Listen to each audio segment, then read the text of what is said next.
In all areas of medicine, there exists argument between the effects of both nature and nurture. Are you born with it, or was it something that you did, which of course could be prevented, while your genes will always be your genes? The big question is the arrangement of your teeth and their housing, your facial form, predetermined or influenced by your environment. So can your lifestyle be molding your face and affecting your health? I am the Mewing King and welcome to my story.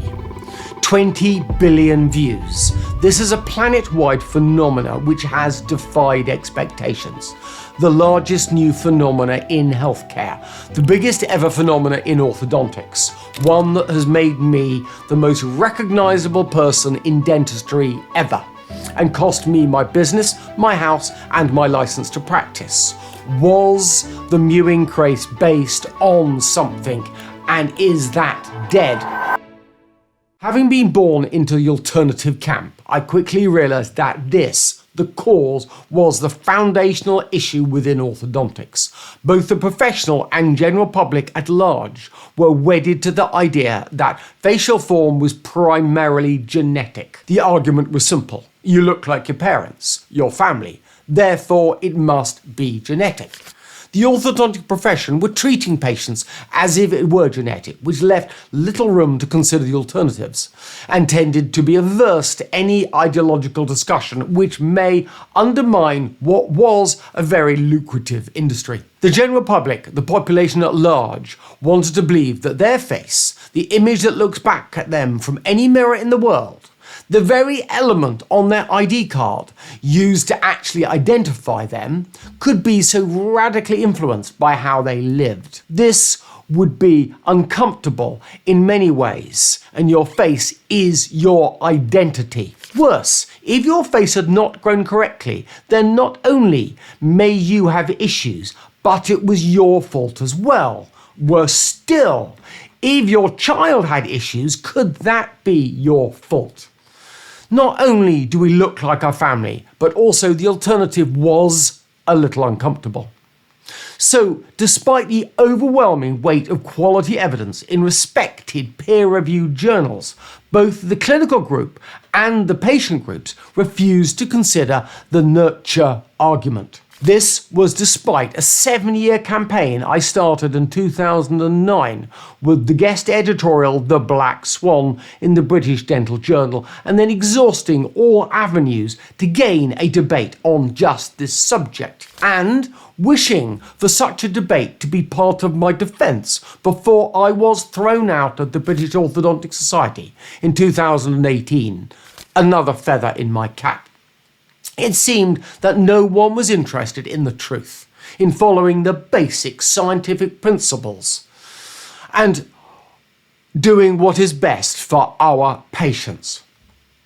Then, quite unexpectedly, around 7 or 8 years ago, the youth became interested in my work. Their minds were unpolluted with existing ideas. They listened and looked afresh at the argument which I presented. Not only did it make sense, they smelled a distinct upside. Not only health improvements, but possibly aesthetic ones as well. Health and beauty make interesting bedfellows. Some say they are two sides of the same coin. So mewing was born, a global phenomena which grew to an unprecedented size. This was a generational shift, echoing the 1960s, where the youth exposed generational assumptions which had been accepted unquestioned for far too long. These assumptions did not stand up to close scrutiny. The proposed concept, modern melting faces, craniofacial dystrophy, was a well-reasoned argument underpinned by irrefutable science, case examples, and of course thousands of random mewers posting seemingly unbelievable outcomes. Realistically, I was saying little more than stand up straight with your lips together, or eat with your mouth shut, or chew some gum and use your muscles. These ideas were not new. What was the realization that what was once considered simple politeness was actually good for you. It was important to understand that when I say your nurture, your environment affects how your face grows, I don't mean to say this would make you look like somebody else. Consider the effects of a profound stroke on one side of someone's face. That side of the face lengthens, it drops down a little, in a very similar way to a wax model that has got too close to the fire. It is more obvious because the other side stands testament to the original form. So although there is clear and evident change in form, the person is still the same person. They still are recognizable. You still know who they are. They still look like their family. They just have a longer face, only in this case limited to just one side. I think too often that we're talking at slight cross purposes when I'm describing how faces grow. It's a scary subject. It's unsettling. Only those with faces are interested. But if you happen to be the proud owner of a face, then this concept and the strength of the underlying science is likely to be of great interest. Another example I use to describe this is to say that I have a strong jaw. A strong jaw also happens to be a large jaw which has plenty of space for my teeth, my tongue and my airway. And to gain a strong jaw, you use it. You chew, preferably on something tough, preferably for a reasonable amount of time. Any bodybuilder, anyone using logic could understand this. It all sounds very simple, almost too good to be true. But there is one major problem. It's very hard to change. It's harder than it is to get fit or to lose weight. And it's something that you have to do for yourself. It's not something that someone can do for you. In any treatment based on nurture, not nature, there will be elements which require the patient, the individual, to gain real and lasting change. This is teaching as much as treating, and it is both difficult to do, especially consistently. Not all kids will do what you ask, and it's very difficult to monetize. It is clear from the scientific meetings that I attend that these approaches are often practiced for love, not money. But research costs money, usually a lot. It's been effectively impossible to get any scientific engagement or debate on any level at any point. And considering this, then proper money for proper research is going to be impossible despite decades of trying. Our approach is not only diametrically at odds, but also interested in very different objectives to the established viewpoint. We're almost speaking different languages. It is a very rare scientist who will encourage genuine criticism that may undermine their worldview. It is really easy to laugh at us, especially given our lack of hard clinical research. But actually, to engage with us, that is not so easy. It's much easier to suppress an idea than face it. I have never had a full, free and fair scientific engagement with any orthodontist. The only defense to my very sensible questions is to run away. These concepts fit squarely with all the quality evidence yet published, and yet I have been found guilty on all charges in a case brought against me by the General Dental Council. The empire has struck back. In November 2024, my license to practice dentistry in the UK was suspended. This left me with no income. This has forced me to close my clinic and the school where we had educated so many like-minded professionals. I was forced into bankruptcy to liquidate my business, the one that my father had opened 50 years before me. I wanted a debate in a scientific forum. I got one in a legal forum, one in which the judges, the jury and the executioner were all the establishment figures. At least we were able to prove that there was no harm or dishonesty. And also, by treating young, mainstream options were still legitimate alternatives even after our treatment. Many could be forgiven for wondering what exactly I had done wrong. For what reason was I given the harshest possible of sentences? The trial was an ideological battle, exactly the type of decision the GDC, by their own remit, should not be adjudicating on.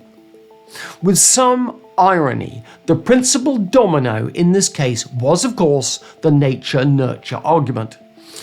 It is very unusual for a committee to make a determination of fact, but this one did. To quote, after taking account of all the evidence in this case, the committee did not consider that environmental factors are the primary cause of malocclusion. I must have missed the evidence presented or the argument put by the prosecution to establish this point. Please check the transcript. From this decision, all the other dominoes fell, and I was found guilty on all counts. Even more irony. If the General Dental Council had followed its strapline at the time, regulating the profession and protecting patients, had it followed the scientific process, had it done what most people, patients or parents would have expected of such a body, and had it repeated the debate it held in the 1920s on exactly the same subject, on the nurture-nature debate, as was the aim of my 7-year campaign on the subject, then this ruling could not have occurred. It's possible that after 100 years we should have a rematch. In theory, if dentistry were a science more than a legal entity, then if I could demonstrate that malocclusion, crooked teeth or faces were predominantly a nurture, not nature issue, then the suspension should be lifted. In the trial, our main attacking argument was that the establishment experts, an orthodontist and a facial surgeon, were biased. We did not hide our objectives, and in an exceptionally bold strategy, we opened the cross-examination, clearly expressing this desire. The law in the UK, and I know it's different in the US, says that if it can be demonstrated that any of an expert's testimony is biased, then the whole of their argument, everything they have said, has to be redacted. The best analogy is if you can demonstrate that someone in a position of trust over you has clearly and demonstrably lied, then you must question everything they have said. This is a binary decision. There is no middle ground. There are no greys. It's hard enough to clearly demonstrate bias as it is. Not only did we demonstrate a clear and unequivocal bias, but the committee accepted this. And not only did they refuse to throw out the testimony of the expert, but they placed the testimony of the establishment experts above the testimony of the defense experts. But of course, they were giving the current standard narrative, exactly the narrative which we have been trying to bring into question the whole way through. The appeal will be later this year, the High Court. However, this is not the promised land, but hopefully the truth will speak for itself. However, as Victor Hugo famously stated, no army can withstand the strength of an idea whose time has come. I have slammed open Pandora's box. Orthodontics, dentistry and medicine will never be the same again. You cannot stop the truth. It has taken me 3 or 4 months to recover from this epic tragedy, from being martyred for my beliefs. It was not so much losing my license. It was having to close my business, sack my staff, my friends, not being able to say goodbye to my patients, many my friends, and the effects on my family which really hurt. My registration is one thing, but people in my life are quite another. I'm in a caring profession because I care, possibly too much. This is one of my weaknesses, and it helped to bring me down lower than I ever imagined possible. To feel sad day in, day out, to see happiness as a fleeting, passing feeling is not a life worth much. To be forced to play single dad and keep the family together through all of this is really, really hard. Much harder than I imagined. But family comes first, and it did. Now I'm getting back on it. The gloves are off. It is time for change. It is time for the truth, the whole truth, and no dogma. I reaffirm my challenge to a full, free and fair engagement with any orthodontist who cares to accept. I'm not after revenge. I'm just after the truth. And I'm hardly alone. There is a significant body, there's multiple significant bodies of professional opinion which believe there is a significant and affectable nurture element and an effect from the environment in a range of problems, symptoms, which are possibly interrelated. There are well-established, credible groups which believe that nurture plays a role. They hold conferences, engage in debate, undertake some research, and provide treatments which are in essence attempts to correct how our modern lifestyles have influenced the nurture of our children. Kids these days do a fraction of the chewing that would be required 1,000 years ago. Oral or mouth breathing, open mouth, postures, slack jaws and nasal obstructions. It's all rampant. If you see kids in the developing world, they stand up straight, their lips are together at rest, they breathe through their noses. There is an epidemic of change going on. Only 100 years ago, we thought that 32 teeth were normal. Now we think that 28 are. Please look at the science, and in particular, look at the jaw epidemic, recognition, origins, cures, and prevention. Please understand the status of the middle three authors and the relative impact factor of this journal compared to anything in dentistry, let alone orthodontics. For us, the lowly environmentalists, to have gotten this level of publication is quite outstanding. And this is largely because within many other fields, such as anthropology and archaeology, this progressive change, this downswing in facial form, the reduction of dental space is proven science. It's standard opinion. I've talked to a number of anthropologists who seem somewhat perplexed in regard to orthodontic opinion. I've seen articles in the orthodontic literature specifically on the etiology, the cause, that appear to be utterly unaware of their work. They see malocclusion as a symptom of modern civilization because it is. The science is obvious. How many skeletons have they found in total? Hundreds of thousands. These come from many different times and many different societies at many different technological levels. There is a clear, consistent and predictable trend. I don't understand exactly what is happening, but I know that the only way we'll really find proper answers is to shine the spotlight of modern medical research onto this problem. This is not something solved without proper investment. You cannot expect this from a group of marginalised practitioners who would nearly all be labelled as failures by a modern business guru, who seem quite unable to agree on anything except that somehow the environment has a significant role to play in the problem. I don't have the answers. This was the mistake my father made, but I don't need to have all the solutions to raise the alarm. I expect us to use a scientific process. As I speak to you from my setup in my office in England, and you can play this whenever, wherever, and share it with whomever, and please do share this a lot. This all came from the scientific process.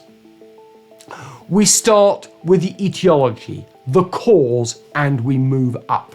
We don't need any more research. The first principle is to use what you already have, to make the most of it. Then have open discussion on this literature with anyone who wants to take part, not just the chosen few. How can a profession abjectly not know the cause of the problem they were treating, then ignore all sensible attempts to engage on it? as they did, through all possible scientific or political avenues as I tried, and then string me up over the subject as well. Go figure. But what is clear is that were I to be given the opportunity to demonstrate this scientific argument to the authorities or whoever else holds the book of the truth in our science, then I could prove this judgment against me is wrong. However, this is possibly more of an ethical than a legal argument. However, it is also a scientific one.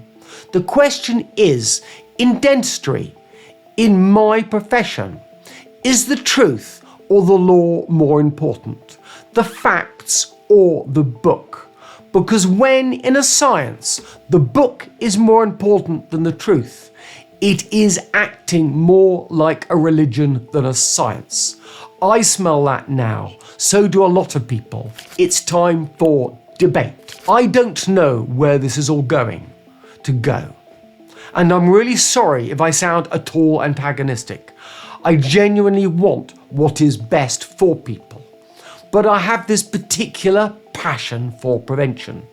I genuinely believe that some really simple, cheap public health messages could make a significant difference, such as eat with your lips together, stand up straight with your lips resting together, breathe through your nose, eat far less processed soft food, avoid low effort, high reward foods, usually processed, which have led to a massive reduction in the chewing load and chewing stress over the last 1,000 years. These changes are having a massive health effect on the next generation. Prevention is always better than a cure. It's cheap, it's simple, and as for the downsides, there are none known. But you already know that. How can activities and habits that we have evolved with through millions of years ever be considered to be unnatural? By definition, they are natural.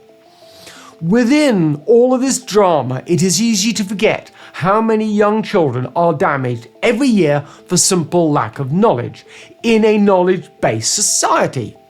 People aren't forced to partake. It's not easy. Parenting is tough, but denying the knowledge is another thing. This, unfortunately, does upset me, and please do understand how this and other recent events in my life may be influencing my language and tone, for which I apologise. I want the best for you all.